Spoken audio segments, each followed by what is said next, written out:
The courtroom is frozen in that heavy kind of silence that feels like it's holding its breath. Until Robyn Brown suddenly breaks. Her sobs explode into the room, raw and unfiltered, echoing off the walls as she crumbles in front of the judge.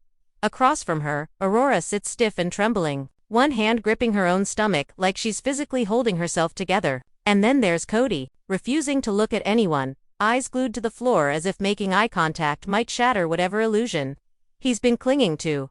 The bailiff leans in close, whispers something to the judge, and within seconds, bam, cameras are ordered off. But not fast enough. Not before they catch one final line ringing out across the room, loud and unmistakable, and it belongs to Kody. What happened afterward? Well, you're about to see why the internet is still tearing this moment apart. Tell me in the comments, did Robyn already know, or was she blindsided like the rest of them? It all begins slowly, almost deceptively, like the calm before the storm.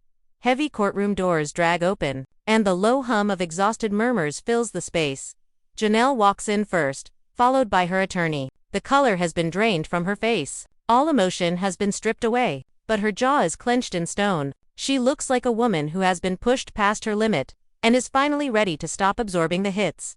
Robyn's already seated at the front, hiding behind oversized sunglasses, her hands shaking uncontrollably in her lap. The camera's angled toward the folder she's clutching, a thick file stamped with 3 chilling words: motion to suppress. And then, predictably, Kody is late. Of course he is. When he finally stumbles in, every head turns. This isn't the Kody Brown viewers remember from the TLC screens. He looks worn down, thinner, haunted, like a man who has spent too many nights trying not to look at himself in the mirror. Christine walks in last. Quiet, composed. She carries one thing no one else does: a sealed envelope from Aurora. And the second the judge sees it, his eyebrow lifts. It's different this time. It's bigger. Let's begin, he says, and the lawyers don't waste any time. What was to have been a straightforward paternity hearing is now coming undone, like a sweater from which someone has pulled a loose thread, revealing underneath it a tangled, ugly pile. Multiple filings, conflicting testimonies, a new revelation from Aurora herself. She wants her journal entered into evidence. Not notes, not statements. Her journal. This is no longer a simple argument in the courtroom. Rather, this is the public unraveling of a family's darkest secrets, bleeding out into the open, page by painful page. The judge adjusts his glasses, irritation clear. This court will not tolerate spectacle, he warns. Where there are accusations, there must be evidence to support them. Janelle's lawyer stands up. Yes, Your Honor, we do. Christine hands the envelope to the bailiff. Robyn's head snaps up like she's been struck. You can't, she bursts out. She trusted me with that. Christine's voice is cold, sharp enough to cut. Kody sits motionless, staring at the floor, saying nothing. Cowardice can be quiet. Sometimes silence screams louder than shouting. The judge opens the envelope and reads the cover letter inside. His expression never changes, but something in the room does. After a long pause, he tapped his pen on the bench. The court is satisfied that Aurora Brown has made this of her own volition. The journal will be retired to chambers and passed into evidence.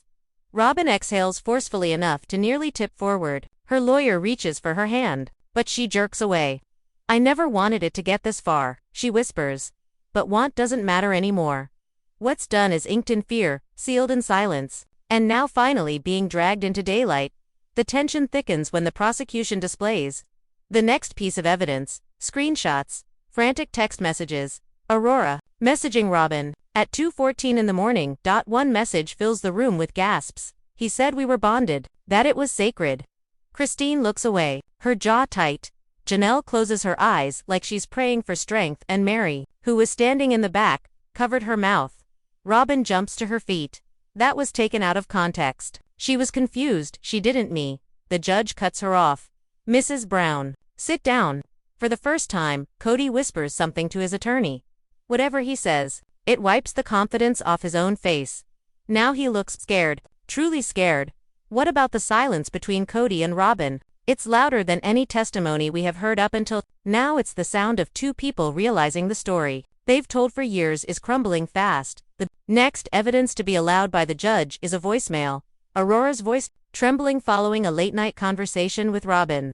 He said, "We'd pray first." That's how he justified it. Prayer makes anything holy. The courtroom falls, completely silent. One could have heard a pin drop, or perhaps the sound of someone's world breaking. Color drains out of Kody's face. The judge looks up. Is this real? Robyn nods, hardly breathing. It's her voice. Truth does not need to be yelled. Sometimes it slips into a room without much fanfare. Like poison spreading through the air. Kody explodes, slamming his hand onto the table. You're twisting everything. Christine remains seated. Outside, protesters chant justice for Aurora under blistering sun. Inside, Robyn is falling apart. And so, the woman who once swore she'd shield her kids from anything now has to face the question haunting every viewer. Had she shielded Aurora or shielded Kody? Robyn whispers, I didn't know. I thought she was just confused. Christine strikes back. She was 17. And that's the breaking point. Robyn throws herself into her chair, sobbing uncontrollably. Kody turns away. Everybody freezes in silent amazement. Silence can be an accomplice. And Robyn's silence has finally become deafening. The judge declares, as the court adjourns, DNA submission is compulsory. Results will be taken up in camera in the next hearing. Cameras zoom in as Kody storms past reporters, his eyes darting like prey. Robyn exits via a side door, still sobbing. Aurora says nothing. She merely hands Christine that envelope, and waits. The truth is coming. The courtroom seems colder the next morning. Not physically, but emotionally. As if the walls themselves absorb the horror of yesterday. The bailiff unlocks the doors of the chamber. Christine enters first.com, but visibly bracing herself. She doesn't look at cameras or Robyn. She holds a copy of Aurora's journal, now official evidence. And not the only one. The court learns that Aurora filled 7 journals in 10 years. Next, Janelle enters, her face hardened with resolve. This isn't emotional anymore. It's strategic. Robyn is last. Eyes swollen, makeup gone, hair unkempt. She walks as if she hasn't slept a minute. And she doesn't look at anyone, except Aurora. Aurora sits beside a court-appointed therapist, quietly writing in a small notebook, as the weight of the entire Brown family saga settles over the room like a storm cloud ready to burst. Kody is seated, awaiting the other's entry. His suit is well pressed, but that illusion of control ends there. His fingers twitch, tapping anxiously against each other. His lawyer leans in close, talking fast, but Kody keeps looking sideways toward the courtroom doors, like he's waiting for anyone to burst in and stop this train he can no longer outrun. The judge enters. The room collapses into silence. We will now hear the selected submissions from Aurora Brown's journals. Entries from pages 14 through 26, and 47 through 51. A clerk comes forward, her hand shaking slightly as she inserts a USB drive into the courtroom display system. The lights dim. The first scanned page appears. The handwriting of Aurora, neat and slanted, fills the screen with quiet devastation. 2 years ago, he said I should come to his office for guidance. That mom thought I was struggling with my testimony. He asked if I still prayed. I said no. He said we should fix that alone. Nobody is breathing. He told me I was special, that not everyone gets this kind of attention. I didn't know how to respond. I still dance single quotes, too. It is not only harmful, the kind of revelation that destroys reputations and families from the inside out. Christine closes her eyes. She has read these pages before, but hearing them spoken aloud is like someone reopening a wound she thought had scarred over. Mary quietly gets up and slips out of the room without looking at anyone. This isn't drama for her. This is survival. The next entry follows. I asked him why he never talked to the others like this. He said they didn't understand obedience. He said, I did. A small whimper manages to escape Robyn, but the judge doesn't stop the playback. Then, page 25. I cried last night. I think he noticed. He told me crying was weakness. That if I loved him and trusted him, I wouldn't doubt. Janelle's attorney abruptly stands. Your Honor, the emotional trauma here is immense. We request that Aurora be excused. The judge immediately agrees. Aurora rises without a word. She walks out beside her therapist, never once looking at her mother. Robyn tries to follow, but the bailiff blocks her path. She asked to go alone. And that sentence, those 6 words, break something in Robyn's face. Every line of that journal hits her like a blow because she recognizes herself in it, a younger version. And it's too late to rewrite any of it. Christine speaks finally. In a trembling voice, we told ourselves we were protecting our kids by staying. We said our sacrifice was love. But what if it was fear dressed up as loyalty? Kody explodes. I never touched her. You're twisting everything. The judge slams his gavel. Mr. Brown, control yourself. You will have your chance to reply. But before anyone can regain balance, the bailiff steps forward and hands the judge a sealed white envelope. From whom? Asks the judge. No return address. Delivered through certified court mail at 3:42 a.m. Christine, Janelle, and Robyn exchange confused looks. Kody leans in, finally interested. The judge opens the envelope. His eyes move left to right again. His brow tightens. This will need to be verified. The clerk scans it and projects the image onto the screen. The gallery gasps. It's a photograph. A scanned document titled, Sacred Mentorship, Agreement Aurora Brown and Kody Brown signed, dated, stamped, with the seal of a church that doesn't even exist anymore, and attached to it is a sticky note written in red ink. You want proof? That was filed with the Spiritual Registry in Flagstaff back in 2021. Look it up in the archives. It was really if illegal. If this document is real. This isn't grooming, this is spiritual ownership, masquerading as mentorship. The language is religious. The implications sinister. Christine looks physically sick. Robyn's face drains to chalk. Kody does not deny it. Instead, he whispers to his attorney again. His lips tremble. Bold retention booster. Secrets don't destroy families. Silence does, and in this room, silence is finally breaking. The judge slams the folder shut. All open testimony is curtailed until this document has been authenticated. From this day forward, Mr. Brown will have no contact whatsoever with Aurora. Kody lurches to his feet.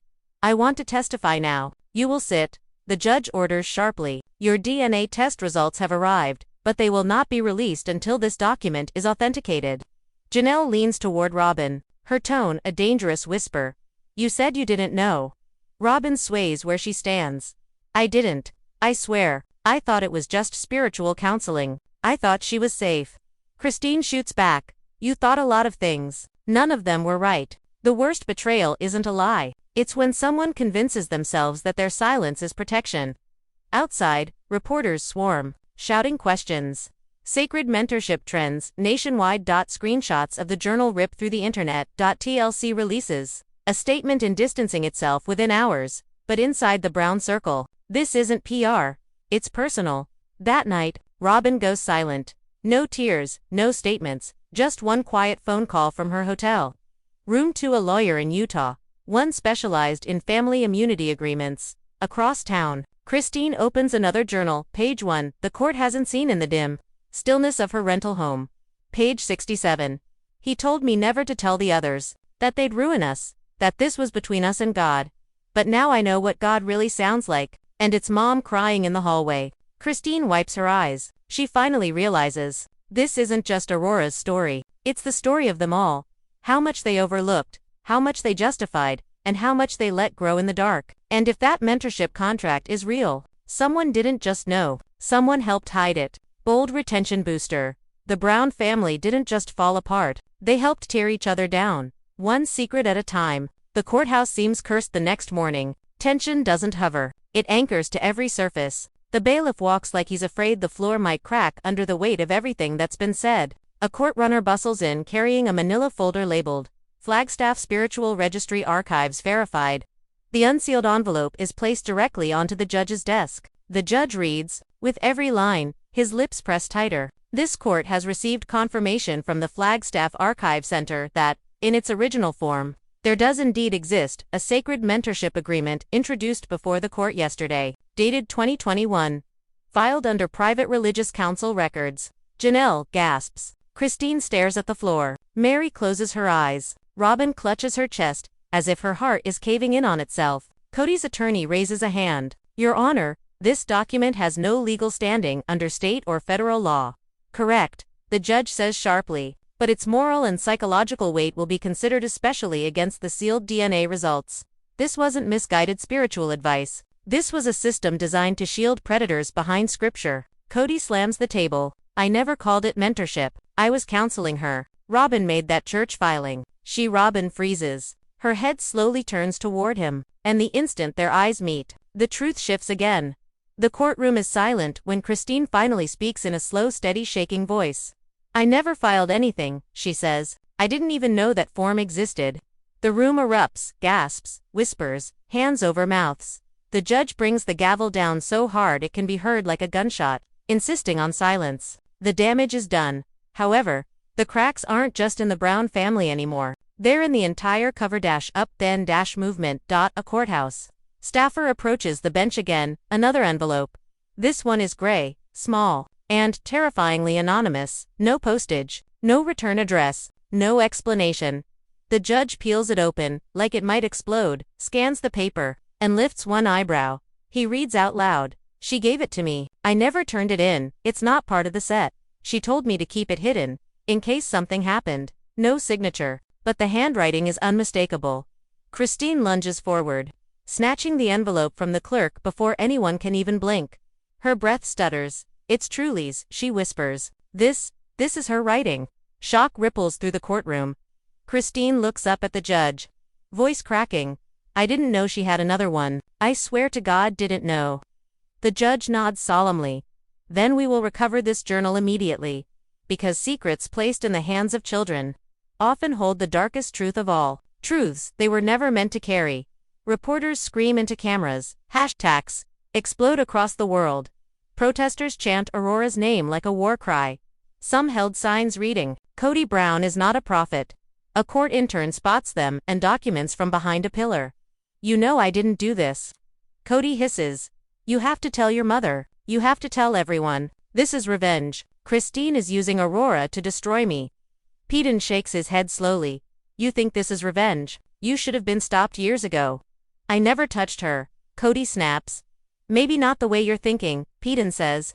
But spiritual manipulation, emotional control. You made her believe she owed you something. That's sicker.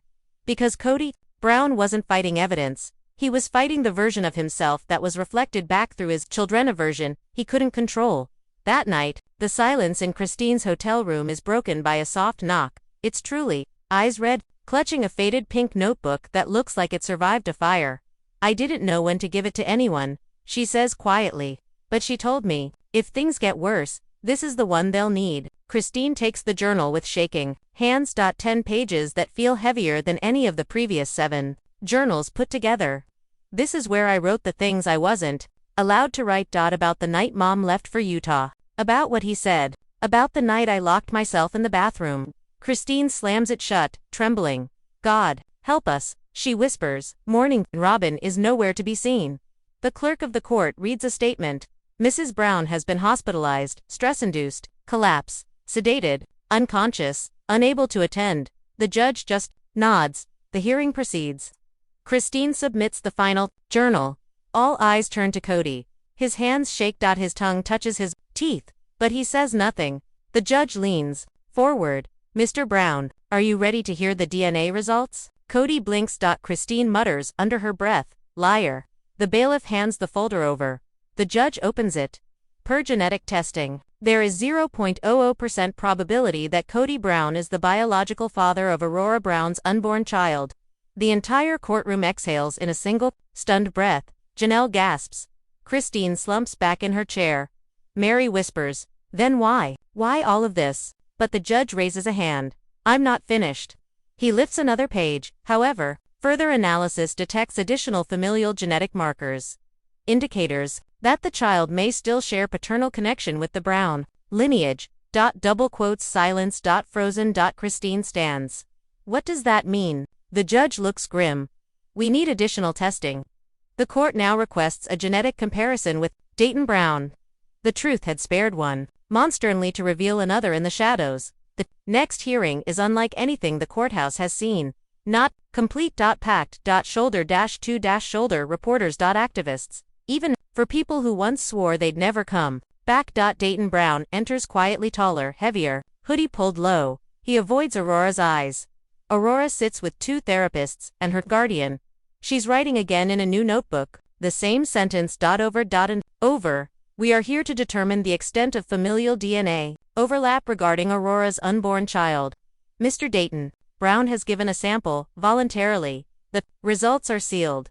But before he can open it, the doors burst open. Robyn stumbles inside, hair wild, for tape on her arm, dangling hospital bracelet. I need to speak, she begs. You are excused. The judge says, I need to speak. He lets it. Robyn turns not to Kody, not to the court, but directly to her children. I didn't know what happened, she whispers, but I knew something wasn't right. When the cameras left, when the house got quiet, I felt it, and I ignored it. I prayed instead of protecting you. Christine rises. You knew your kids were in danger and you did nothing. I thought I was protecting them. By what? Christine snaps, shutting off the lights and pretending they'd save themselves. The courtroom is silent enough to hear breathing. Finally, Aurora lifts her head. She stares at Dayton. He can't lift his eyes. The judge opens the envelope. Further analysis suggests that Mr. Dayton Brown cannot be excluded as a potential father. Robyn collapses. Dayton covers his face. She finally speaks. I tried to tell Mom 2 years ago. She told me that I misunderstood him. Her voice isn't angry. It's hollow. He used to come into my room after strategy meetings with her and Kody. Said I was helping him practice leadership. Said the family would fall apart if I didn't listen. I believed him. God, I wish I didn't. Robyn quivers, mouthing silent apologies. Christine steps forward. You let this happen. You gave him access. You created the perfect environment for this, Mrs. Brown. The judge warns. No accusations without charges. Christine doesn't blink. I'm not accusing, she says, and the implication hangs heavier than any verdict. Christine doesn't raise her voice. She doesn't need to. All she says is, I'm not accusing anyone. I am simply stating what the evidence has already been screaming. And for the first time, Dayton speaks. His voice is empty, as if he's somewhere far away. She's not lying, he says. Robyn gasps, stunned, but Dayton keeps staring at the floor. I never meant to hurt her. I thought it was something else. I didn't understand what I was doing. I just knew it wasn't normal. Aurora turns her face away. That blank, protective expression returns to her face. The one she learned just to survive. Mr. Brown, you are now under investigation, and you must remain within the jurisdiction.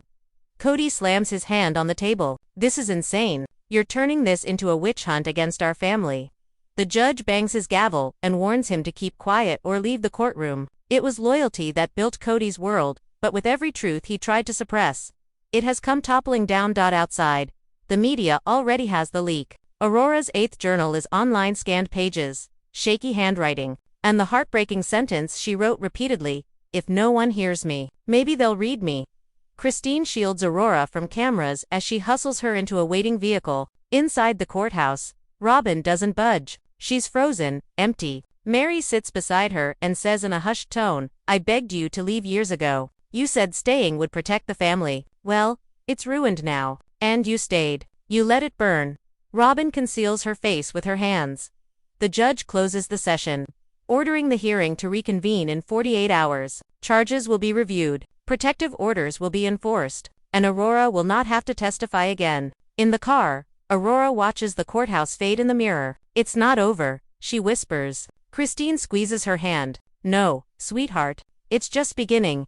Healing doesn't start when the truth comes out. It starts when the silence breaks. 2 days pass, and the courthouse looks like no one has slept. Session 5 begins not with arguments, but with a void. Dayton enters wearing a borrowed jacket, his wrists cuffed, his eyes dull and sunken. The court orders a private deposition room for him. Christine watches him walk away, her expression unreadable, but in her pocket she's holding something that could blow open the case.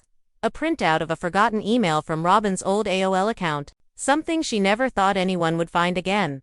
Hours earlier, Janelle had met a tech specialist, someone who used to work on the Sister Wives production team. He recovered data from Robyn's discarded hard drive. Whatever is in here, he warned, was deleted for a reason.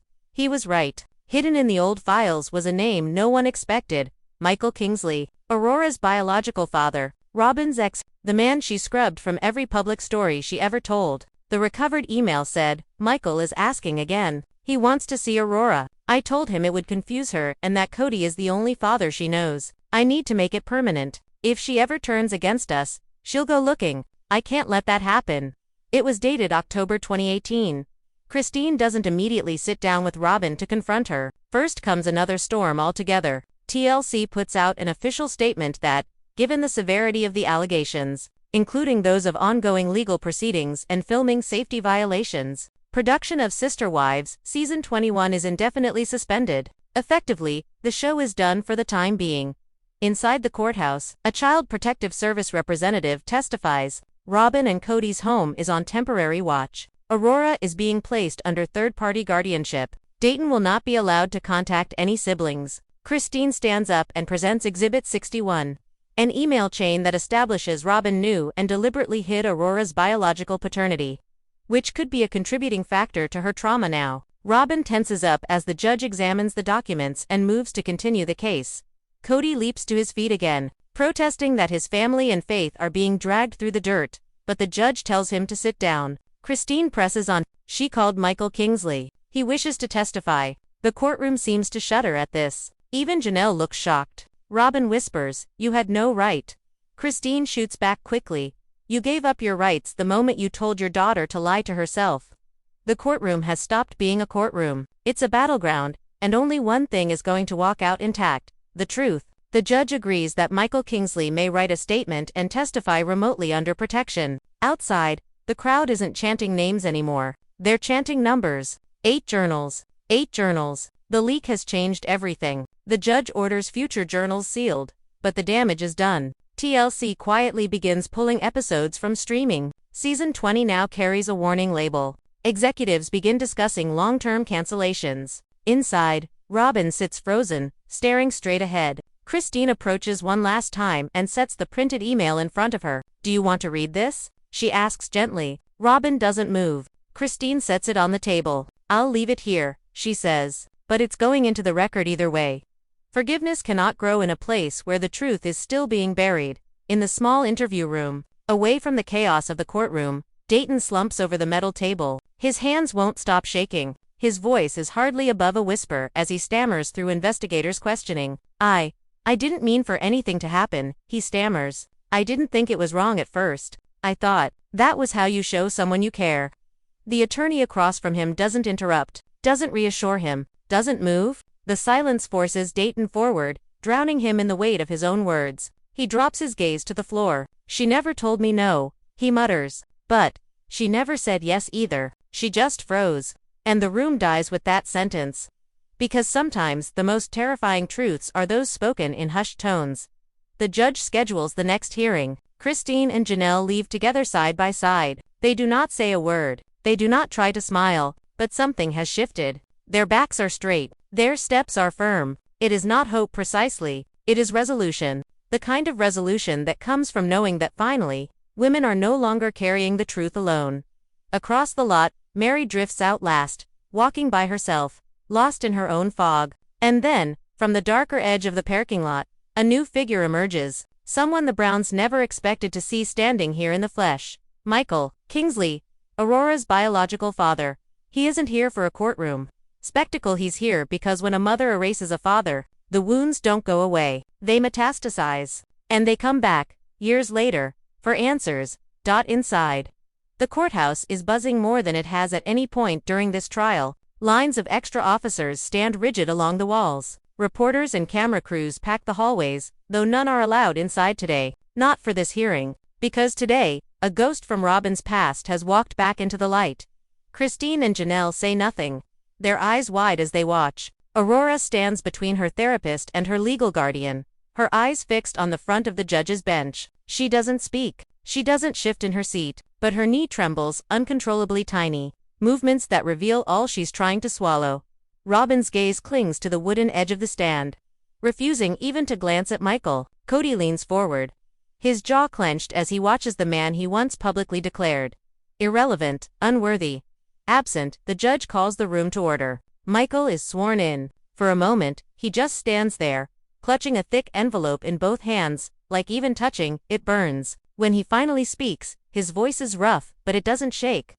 "I haven't seen my daughter in 12 years, he begins. "The last time we spoke, she was 9, and she asked me why I stopped loving her." A collective gasp ripples through the courtroom.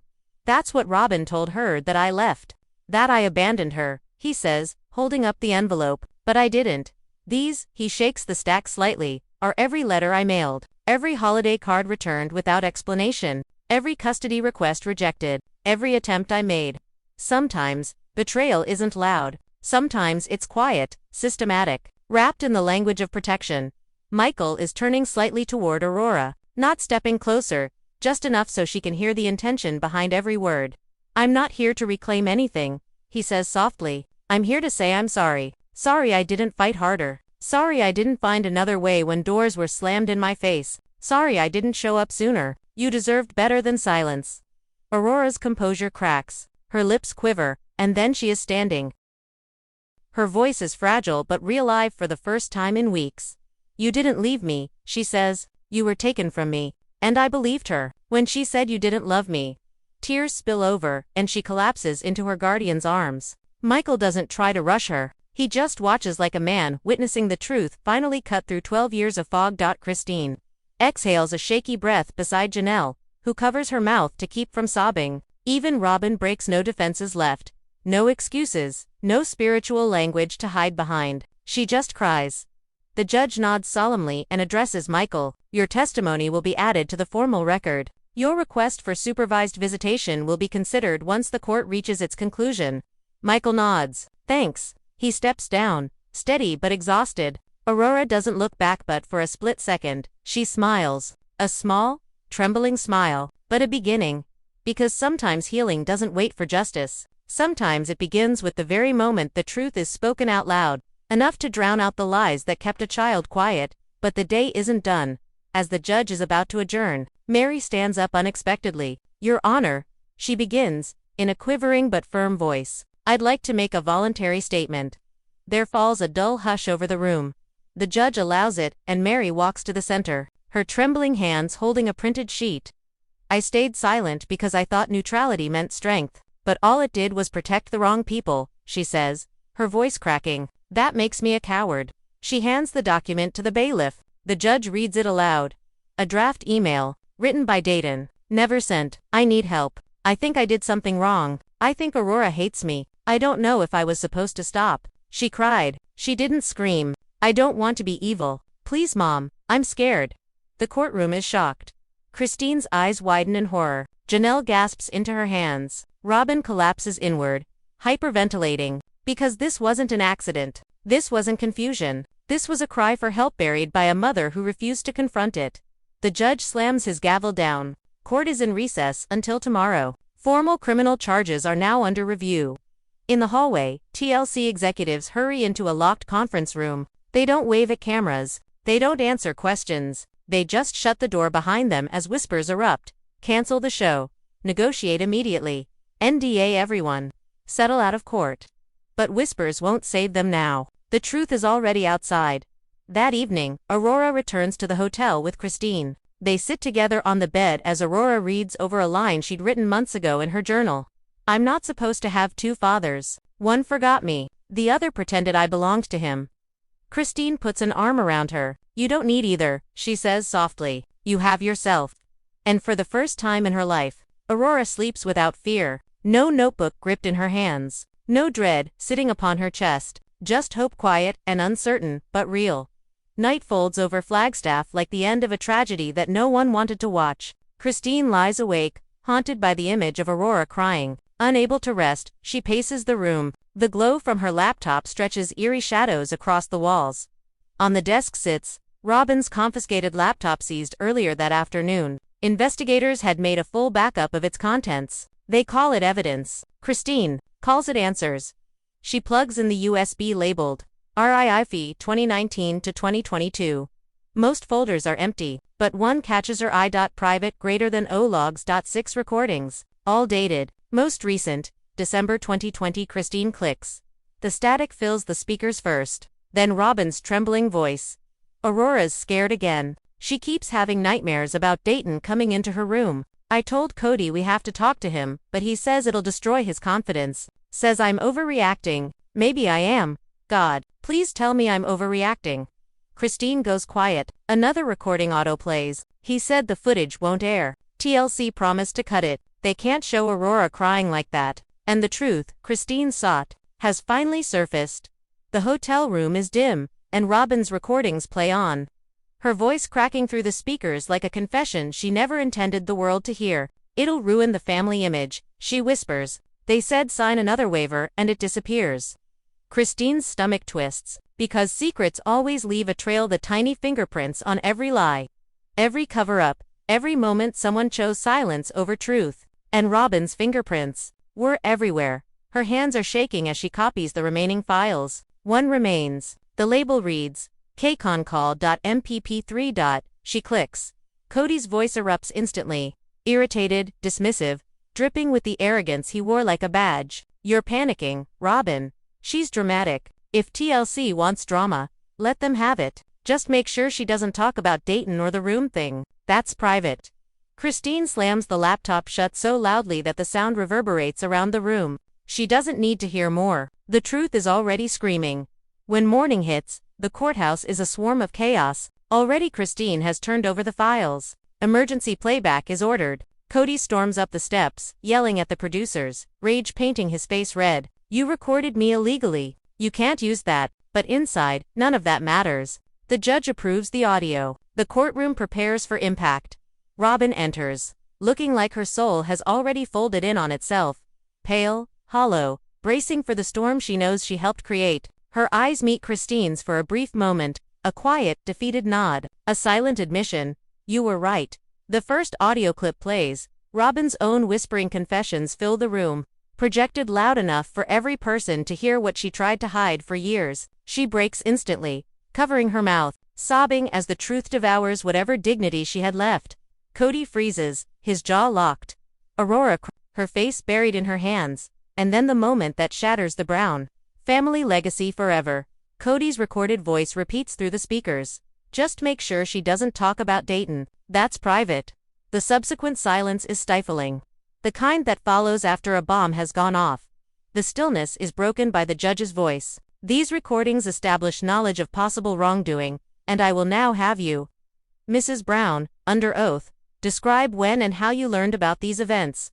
Robyn nods, her voice barely a thread. I knew, she confesses, not everything, but enough. I tried to handle it quietly. I told Dayton not to be alone with her. I told Kody we needed counseling. He said I'd ruin his authority.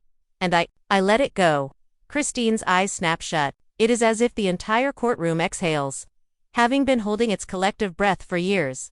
The prosecutor's voice softens. Why didn't you go to the police? Robyn's response shatters the room. Because I was scared. Scared of losing him, of losing the show, of losing the family. Because if I prayed hard enough, God would fix it. The judge lowers his head, his exhaustion from delusions, cruelty palpable. The cost of your silence was a child's safety. Robyn sobs. I know confessing doesn't erase guilt. It only exposes the years she let it sit like rot beneath the floorboards. Kody jumps to his feet. You think you can put this on me? You're all using the cameras to smear me? The bailiff starts forward, but the judge waves him off. Mr. Brown, your anger is misdirected. Sit down or face contempt. Kody sits, his eyes burning with blame. He looks at everyone. Christine, Janelle, Mary, even Aurora. You all wanted this. You wanted me destroyed. Christine speaks quietly, her voice steady with truth. No, Kody, you did that on your own. Outside, the media frenzy explodes. Headlines flash, audio leaks, networks run the clips on repeat. TLC releases a statement before noon. Effective immediately, all contracts connected to sister wives are terminated. The network is cooperating fully with authorities. Inside the courthouse, Robyn is taken away for psychiatric evaluation. Aurora watches her mother pass, and doesn't say a single word. That is the kind of silence that doesn't come from confusion. It comes from clarity. Court adjourns. But Christine stays behind. She walks to the evidence table, noticing a final USB still plugged in. No label, no title, just a file waiting to be opened. Curiosity and dread propels her forward. She clicks. It's Aurora's voice. Mom says Kody's not my real dad, but she says God told her he should be. So, I'll pretend until he changes his mind. Christine's breath leaves her body in one sharp exhale. The saddest truths are the ones spoken by children trying to explain the adults who broke them. The courtroom feels colder now, colder than any winter, not because of the weather, but because innocence has been dragged across broken glass for days. Yet today, Aurora says nothing. She doesn't need to. Her words exist in journals, recordings, and scars. The judge has everything he needs: the audio, the written confessions, the DNA results, and the weight of a story no child should ever have had to live.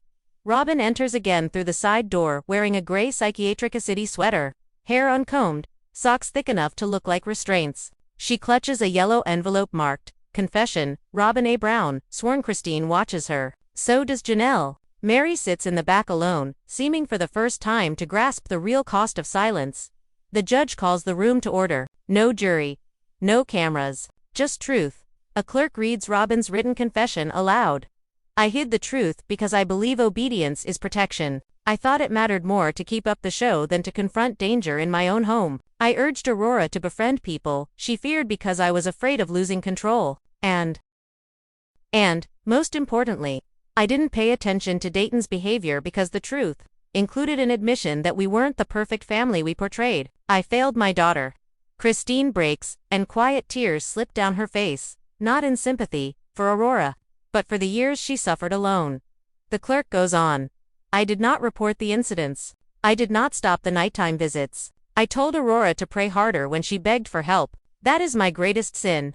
This is not only a confession but an indictment of a system of silence, ego, and spiritual manipulation. When the clerk is done, the judge nods, his voice even but firm. Mrs. Brown, you will remain under psychiatric supervision. All visitation rights with minors are revoked until further review. Robyn doesn't lift her eyes. She simply nods. Then the judge turns to Kody. The room tightens. Everyone holds still, waiting. Kody Brown, the judge says, this court finds your behavior as head of household grossly negligent. While you are not biologically connected to the current pregnancy, your manipulation, obstruction, and emotional coercion toward your children constitutes abuse.